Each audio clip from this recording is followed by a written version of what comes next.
बार नहीं है, ये पहली बार नहीं है कि भारत ने इस स्टेज तक सफलता या कामयाबी हासिल कर ली हो। पिछली बार भी ये सेपरेशन बहुत साफ हुआ था।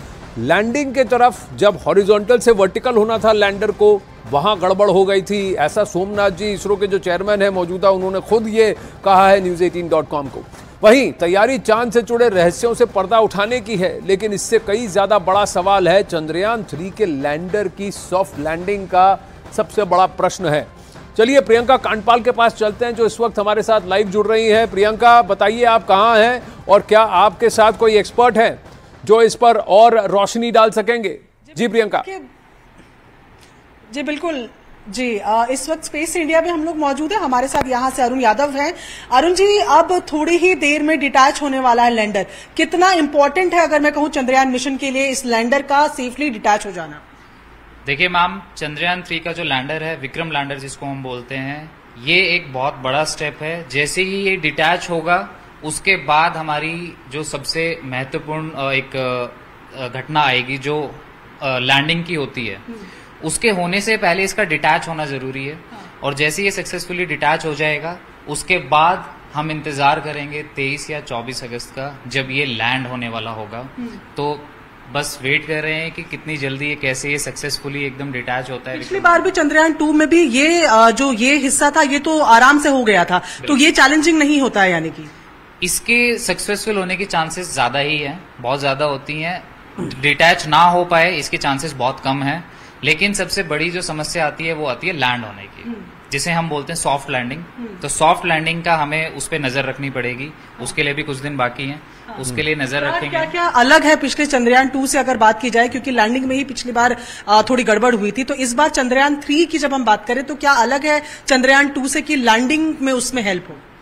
लैंडिंग में अगर हेल्प हो, उसमें चंद्रयान 3 का जो विक्रम जो लैंडर है, विक्रम लैंडर के जिस चीज पे वो लैंड करता है, उसे हम लेग्स बोलते हैं। वो लेग्स जो है इस बार और मजबूत बनाए गए हैं थोड़े से, ताकि अगर इम्पैक्ट ज्यादा होता है तो उसको वो झेल सके और सक्सेसफुली एक सॉफ्ट लैंडिंग वो कर सके।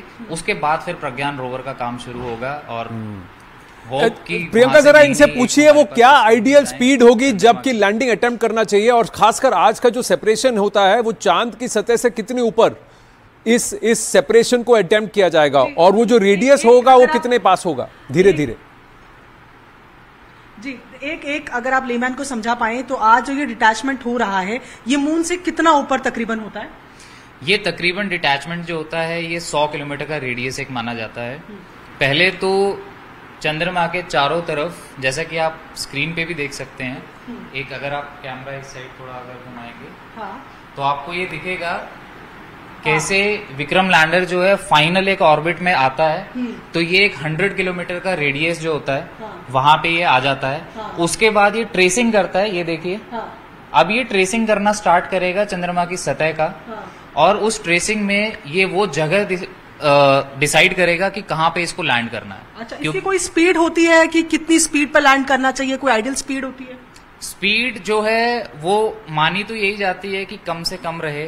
कोशिश ये यही करते हैं, एक डिजायर्ड स्पीड तक ये उस इम्पैक्ट को झेलने के काबिल होता है। जैसे पिछली बार की अगर मैं बात करूं चंद्रयान 2 की, तो 200 किलोमीटर प्रति घंटे से ज्यादा की स्पीड से लैंड किया था, जिसकी वजह से वो डैमेज हो गया था। तो अब की बार अगर आप टेक्निकल टर्म्स में जाएंगे तो बहुत सारी चीजें होती हैं जो साइंटिस्ट इन चीजों का ध्यान रखते हैं। किस एंगल पे लैंड करना है, किस स्पीड से लैंड करना है, किस जगह पे लैंड करना है, वो सारी चीजें हमें देखनी पड़ती हैं। कई अनुमान लगाया जा रहा है प्रियंका की 0.5 किलोमीटर पर सेकंड की स्पीड पर उसे लैंड करना होगा। क्या इस बार विक्रम लैंडर हॉरिजॉन्टल वर्टिकल दोनों तरीके से लैंड कर सकता है? जैसे एक डेमोन्स्ट्रेशन है ये, जैसे वो लैंड कर। और चीज आपसे पहले जानना चाहेंगे कि देखिए, ये लैंड करने की जब हम बात कर रहे हैं, तो पिछली बार हॉरिजॉन्टल से वर्टिकल जब आ रहे थे तब गड़बड़ हुई थी। इसको लेकर इस बार कुछ खास प्लानिंग की गई है? बिल्कुल। पिछली बार जब हम आ रहे थे तो मेन दिक्कत जो हुई थी चंद्रयान 2 में, वो सिग्नल लॉस्ट की हुई थी। सिग्नल जो है वो टूट चुका था। और जब सिग्नल टूट जाता है तो आप लैंडर की जिस एंगल पे वो लैंड करने वाला है, कहाँ वो लैंड करने वाला है, आप वो चीजें वो कंट्रोल खो देते हैं। अब की बार इन चीजों को और ध्यान में रखा गया है, और ये इंश्योर किया गया है कि ये सारी चीजें हमारे कंट्रोल में रहे, सिग्नल हमारा लॉस्ट ना हो, और जिस एंगल और जिस स्पीड पे हमने ये चीज प्लान की है उसी एंगल और उसी स्पीड पे ये सॉफ्ट लैंडिंग कर जाए, तो बिल्कुल सारी चीजें। और एक बात ये भी होगी कि साउथ पोल पे क्योंकि लैंडिंग की बात हो रही है, तो क्या ये पहले से तय होता है कि जैसे कि हम पहले भी डिस्कस कर रहे थे कि चांद में काफी गड्ढे जैसे जो दिखते हैं, ये पहले से डिसाइडेड होता है कि लैंडिंग किस प्रॉपर जगह में होगी, या विक्रम लैंडर जो है वो खुद ट्रेस करके अपने लिए कोई जगह फाइनलाइज करता है कि यहाँ पर लैंडिंग होनी है? लैंडिंग की जगह पहले से डिसाइडेड होती है, क्योंकि जब तक आप किसी इतना बड़ा मिशन आप भेज रहे हैं, एक दूसरे एक सेलेस्टियल बॉडी जिसको हम बोलते हैं, कि एक मून पे आप एक मिशन भेज रहे हैं, हर एक चीज आपकी प्लान्ड होती है। कहाँ पे लैंड करना है ये भी प्लान्ड है, साउथ पोल पे कितने डिग्री पे, जैसे मैं आपको अगर एग्जैक्ट बताऊं तो 69 पॉइंट समथिंग डिग्री है साउथ, जहाँ पे ये लैंड करने वाला है, तकरीबन 70 डिग्री पे ये लैंड करने वाला है। और जो जगह है उस जगह का नाम भी अगर मैं आपको बताऊं तो एक एटकिन बेसिन है।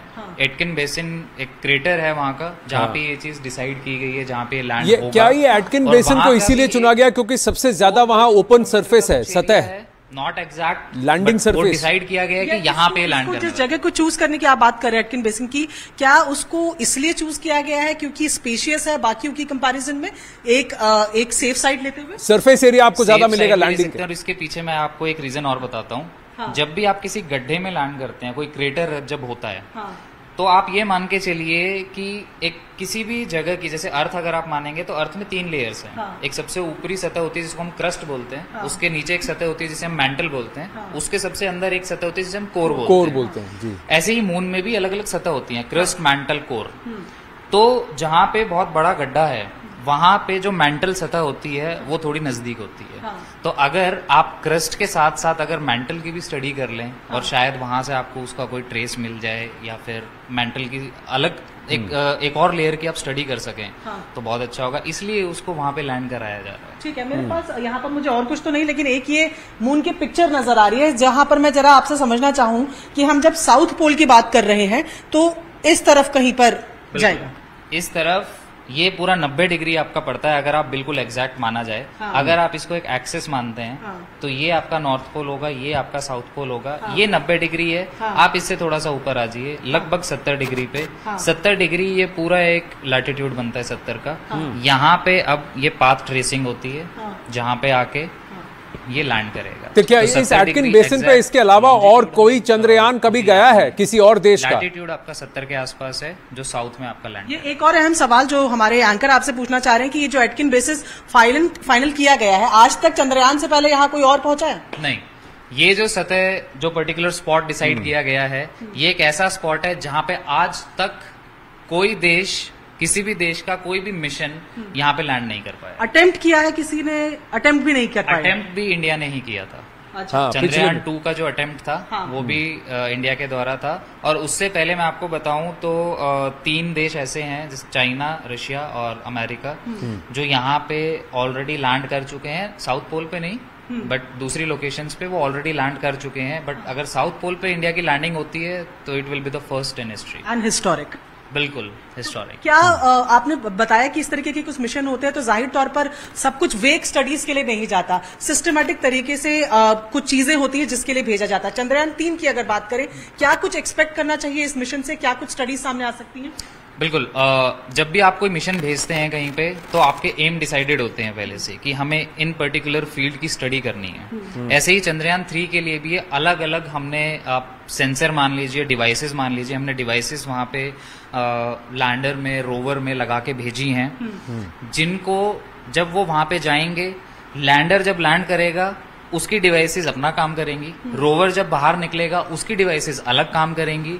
और ये रिलेटेड हो सकती हैं कि चंद्रमा की सतह की स्टडी करना, चंद्रमा पे जो कंपन जो होती हैं, सीस्मिक डिवाइसेस है चंद्रयान 3 में? टोटल इसमें 6 डिवाइसेस हम भेज रहे हैं। 6 में से एक जो है ऑलरेडी उसने अपना काम शुरू कर दिया है। जो मून ऑर्बिट से हम बात करें तो वो ऑर्बिटर स्टडी करने वाला है। अच्छा, एक ऑलरेडी डिवाइस जो है वो काम, ऑलरेडी डिवाइस जो है वो प्रोपल्शन मॉड्यूल जिसे हम बोलते हैं, जो जिस हिस्से से विक्रम लैंडर अलग हो चुका है, उस हिस्से में वो डिवाइस लगी हुई है। उनसे पूछिएगा ऑलरेडी अपना काम वो जो पिछली बार का ऑर्बिटर है, क्या वो ऑर्बिटर अभी भी सक्रिय है? उसकी क्या भूमिका होगी? पहुंचने के बाद, लैंड करने के बाद अपना काम शुरू करेंगे। जो पिछली बार चंद्रयान 2 की जब हम बात कर रहे हैं, तो जो ऑर्बिटर उस वक्त था, क्या वो अभी भी सक्रिय है? उसकी क्या भूमिका होने वाली है? उस टाइम पे जो ऑर्बिटर था, इसी वजह से ये एक डिफरेंस है चंद्रयान 2 और चंद्रयान 3 में कि ऑर्बिटर ऑलरेडी वहां पे डिप्लॉय हो चुका था। चंद्रयान 2 में से जो सिर्फ बची हुई चीजें थी वो थी लैंडर और रोवर, जो कि हमारी सक्सेसफुल नहीं हो पाई थी। तो इस बार जैसा कि आपको अगर पता हो तो चंद्रयान 2 और चंद्रयान 3 की जो कॉस्टिंग है उसमें भी बहुत रिडक्शन हुआ है। जी। वो 900 करोड़ के आसपास का मिशन था, ये कुछ 615 करोड़ के आसपास का मिशन है। तो ये इसलिए है क्योंकि हमने इसमें से ऑर्बिटर हटा दिया है, क्योंकि ऑर्बिटर ऑलरेडी अपना काम कर चुका है। वो ऑलरेडी वहां पे ऑर्बिट कर रहा था और उसने बहुत सारी हमें सुंदर जो पिक्चर्स है, वहां की फोटोग्राफ है चंद्रमा की। तो प्रियंका इनको पूछिए हमें भेज चुका कि पेलोड जो है पिछली बार से ज्यादा है, करीब 3.9 टन है। तो क्या इसका मतलब यह है कि इस बार जो विक्रम रेंजर है और प्रज्ञान रोवर है पिछली बार से भारी हैं और भी ज्यादा सॉलिड बनाए गए हैं, या उसमें यंत्र ज्यादा फिट किए गए हैं? आप सुन रही हैं? बिल्कुल, जैसे पिछली बार की तुलना में अगर बात की जाए तो लोड इस बार ज्यादा है। विक्रम लैंडर की भी बात करें, रोवर की भी बात करें, तो इनका वजन ज्यादा बनाया गया। तो ये सेफ्टी पर्पज से है या इसमें कुछ और एडिशनल ऐसे डिवाइसेस हैं जो स्टडीज के लिए काम आएंगे? क्या कारण लग रहा है?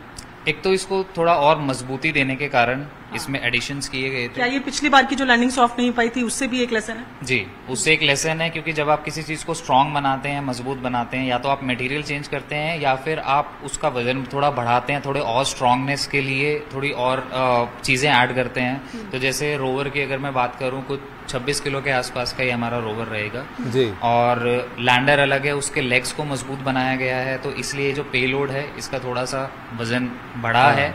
बट जहां हम देखें, वजन बढ़ाने के साथ साथ इसरो की बहुत एक खास बात है कि एक कॉस्टिंग इतनी रिड्यूस कर देते हैं कि एक एग्जाम्पल भी दिया गया था कि आप एक टैक्सी में या ऑटो रिक्शा में चलने के बराबर जो है वो हम उतने में चांद पे पहुंच गए। चांद पे नहीं, एक और बात प्रियंका आप उनको बताइए और दर्शकों को भी बताएं कि इंडियाना जोन्स जो पिक्चर आई थी 2900 करोड़ में बनी थी, जबकि चंद्रयान 3 615 करोड़ में बना है। तो आप समझ रही हैं? तो देखिए, हमारे एंकर आनंद जो है वो बता रहे हैं कि इंडियाना जोन्स जो मूवी आई थी उसका बजट इतना हाई था, 2900 लगभग शायद करोड़ बता रहे हैं। हाँ, 2941 करोड़, 615 करोड़ के लगभग, और 615 करोड़। एक आप इनसे प्रश्न एक और पूछिए प्रियंका। कंपेयर कर रहे हैं तो एक हॉलीवुड मूवी से भी कम ये बजट में विज्ञान, ये जो विक्रम रेंजर है ये अपनी गति धीमी कैसे करेगा और कितनी गति तक ये इंपैक्ट झेल सकता है? जब अगर मून के सरफेस पर एक पर्टिकुलर फोर्स से अगर वो लैंड भी करता है, पिछली बार के मुकाबले कितना वो झेल सकता है ताकि वो फिर भी टिका रहे? और अगर हॉरिजॉन्टली अगर गिरता भी है तो क्या ये अपने आप सीधा होने की क्षमता रखता है, वर्टिकल होने की, अपनी टांगों पर खड़े होने की क्षमता रखता है? जी बिल्कुल, ये सवाल जो है ये बेसिकली ये है कि जो विक्रम लैंडर की हम बात कर रहे हैं, सबसे पहले तो ये कि क्या अगर इनकेस ये इसकी गति धीमी कैसे होगी? वर्टिकली गिर जाए, अगर इस तरीके की लैंडिंग, तो ये पहला सवाल तो मैं ये पूछती हूँ कि क्या खुद ये खड़ा हो सकता है, क्या उसके बाद रोवर बाहर निकल सकता है, या it has to stand still? ये इसको स्टिल स्टैंड होना पड़ेगा। क्योंकि अगर इसका संपर्क टूटा तो कमांड नहीं जा पाएगी रोवर के पास। और क्योंकि रोवर से एक प्लेटफॉर्म बाहर निकलना है और उस प्लेटफॉर्म की एक जगह है जहां से वो रैंप है, वो रैंप जहां से खुलेगा, जहां से निकलेगा, तो उसके लिए उसका डिजायर्ड पोजीशन में कि जो पोजीशन हमें चाहिए उसका उस पोजीशन में वहां पे खड़ा होना जरूरी है। क्योंकि अगर वो टेढ़ा हुआ या गिर गया किसी तरीके से तो रैंप तो आप मान लीजिए कि एक बार को चलो निकल आए, बट रोवर बाहर कैसे आएगा? और हम नेगेटिव क्यों सोचें? नेगेटिव की बात नहीं, इसमें यह है कि क्या इस बार उसमें फजी लॉजिक ऐसा ऐड किया गया है? स्पीड, हाँ जी, इसके टोटल आप मान के चलिए कि जब रॉकेट ऊपर जाता है एक थ्रस्ट डेवलप करता है वो ऊपर जाने के लिए, यही प्रोसेस जो है हमारा विक्रम लैंडर यूज करेगा अंदर पहुंचने के लिए, लैंड करने के लिए। ये जिस डायरेक्शन में मूव करेगा उस डायरेक्शन में थ्रस्ट डेवलप करेगा और उसको एक ब्रेकिंग के तौर पे यूज किया जाएगा। ठीक है, क्योंकि ग्रेविटेशनल फोर्स या बहुत कम है मून की, आप ये मान के चलिए। तो अगर आपको ब्रेकिंग मैकेनिज्म लगाना है एयर में, अगर आप हवा में ब्रेक मारना चाहते हो तो उसके लिए कुछ चीज पॉसिबल नहीं है सिवाय इस चीज के कि आप विपरीत दिशा में एक अपने इंजन ऑन कर दीजिए ताकि ब्रेकिंग हो जाए, और हम यही कोशिश करेंगे कि वो बहुत स्मूथली हो और कम से कम स्पीड में वो जाके लैंड करे, जिसे हम सॉफ्ट लैंडिंग बोलते हैं, जो लास्ट टाइम रह गई थी। लेकिन इस बार पूरी उम्मीद है हमें कि सॉफ्ट लैंडिंग होगी इसको, और जिस चीज के लिए हमने ये मिशन भेजा है चंद्रयान 3, ये बिल्कुल सक्सेसफुल। जरा उनसे पूछिए, क्योंकि सोमनाथ जी ने भी ये कहा था कि कम से कम 1 साल इन्होंने सिर्फ इसको